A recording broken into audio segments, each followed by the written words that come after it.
Ya, Assalamualaikum warahmatullahi wabarakatuh. Saya Adnan Rabas, mahasiswa aktif jurusan akuntansi Universitas Negeri Gorontalo.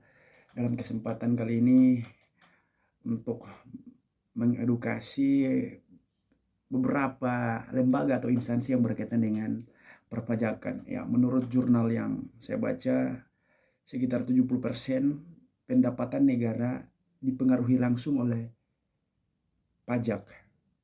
Maka hal ini yang membuat kita untuk perlu mempelajari atau mengetahui lembaga apa saja yang memeriksa, memungut, juga melaksanakan evaluasi dari perpajakan. Nah, lembaga yang pertama yang berkaitan dengan perpajakan ialah Direktorat Jenderal Pajak. Yakni Direktorat Jenderal Pajak ini adalah satu lembaga yang nantinya akan merumuskan kebijakan, juga melakukan pengawasan terhadap badan usaha atau perorangan.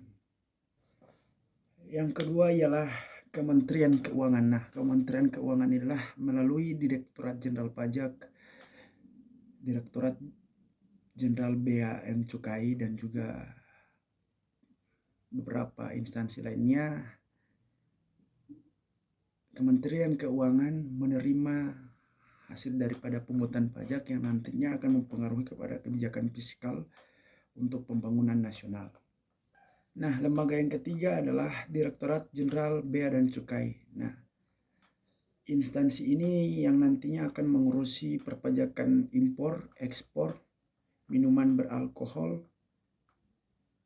juga pajak terhadap rokok, dan lain semacamnya. Nah, yang nantinya ini akan mempengaruhi kinerja keuangan daripada Kementerian Keuangan, karena masuknya ke sana untuk bagaimana bisa mempengaruhi pembangunan secara nasional. Nah, lembaga yang keempat yang berkaitan dengan perpajakan ialah Badan Pendapatan Daerah, yakni bukan hanya pusat yang bisa mengelola pajak, tetapi daerah juga bisa mengelola pajak melalui pendapatan pajak retribusi, pajak kendaraan bermotor, pajak parkiran, pajak reklame, restoran, hiburan, dan lain sebagainya. Nah, itu langsung masuk ke kas daerah yang nantinya akan dikelola menjadi pembangunan untuk daerah tersebut. Misalnya kalau di Gorontalo, nah pajak tersebutlah diperuntukkan untuk bagaimana membantu perekonomian daerah tersebut atau daerah Gorontalo. Nah, lembaga yang berikut atau yang kelima ialah Otoritas Jasa Keuangan atau juga perbankan. Nah, lembaga inilah yang nantinya bekerja sama dengan Direktorat Jenderal Pajak dalam hal pengawasan. Artinya OJK dan perbankan difungsikan sebagai lembaga mitra yang nantinya akan memuat beberapa data-data terhadap para pelaku pungutan pajak. Nah, OJK inilah yang turut membantu perpajakan di wilayah pengawasan.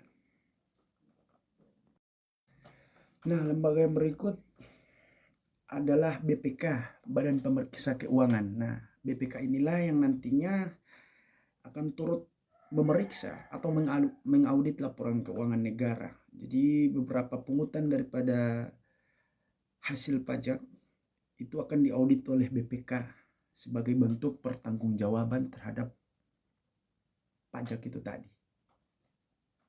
Nah, BPK inilah juga merupakan salah satu auditor internal milik pemerintah dalam hal laporan terhadap kepatuhan terhadap pajak. Nah, yang berikut adalah wajib pajak. Wajib pajak yang dimaksud ini adalah beberapa orang atau atau orang-orang yang nantinya bertanggung jawab untuk melaporkan hasil daripada pajak yang dimaksud. Termasuk juga yang sifatnya berbadan usaha, entah itu hiburan, restoran, dan kalaupun perorangan itu ya yang sifatnya perorangan, misalnya pajak wajib kendaraan. Ya, seperti itu. Ya, itulah beberapa lembaga yang berkaitan dengan perpajakan. Sebenarnya masih banyak atau ada beberapa tambahan. Jadi sebagai informasi saja, bukan hanya beberapa lembaga yang saya sebutkan di awal itu yang berkaitan dengan perpajakan. Ada juga yang namanya ombudsman, ada juga yang namanya kantor akuntan publik, notaris, dan lain-lain. Nah, mereka itulah yang turut membantu lembaga-lembaga yang selalu berkaitan tentang perpajakan.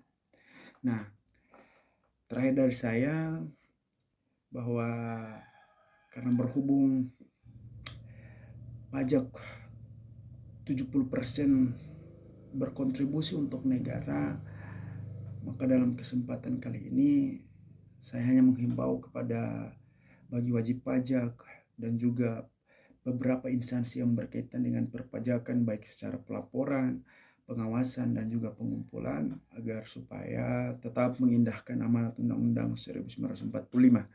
Karena saya turut dengan beberapa polemik yang ada di bangsa Indonesia bahwa masih ada beberapa oknum yang turut menyalahkan atau menyelewengkan daripada tugas yang dimaksud. Yang artinya adalah sebagai pribadi dan juga instansi yang dipercayai oleh negara untuk tetap teguh pada pendirian untuk mengembangkan dan juga memajukan negara Republik Indonesia. Mungkin itu dari saya, lebih dan kurangnya mohon dimaafkan. Billahi taufiq wal hidayah, yakin usaha sampai. Assalamualaikum warahmatullahi wabarakatuh.